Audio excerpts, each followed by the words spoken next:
your ball position. You know, I have a pretty forward ball position. I have the same ball position for every club in the bag.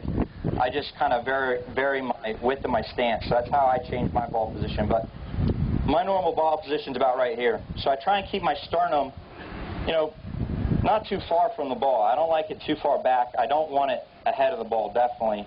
Just kind of, you know, right about even with it. When I shift my weight, I want this sternum to stay right there.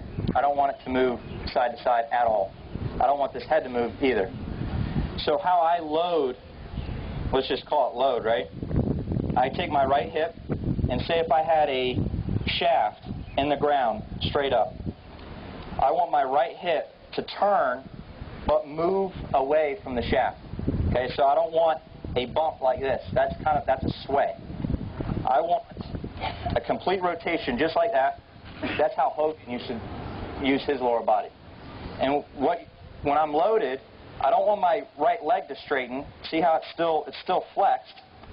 But when you're here, all you have to do to get through the ball is rotate again. There's no lateral movement. There's none of that. And when you sway back, you're going to have to sway through, and it's very hard to time it. So that's all I would tell you with your weight transfer is just try and stay centered over the ball.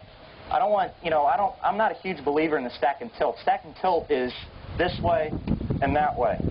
I like just centered over the ball. You just want to stay centered, rotate, and rotate through, and that's pretty simple. I mean, it doesn't get any simpler than that. With tempo,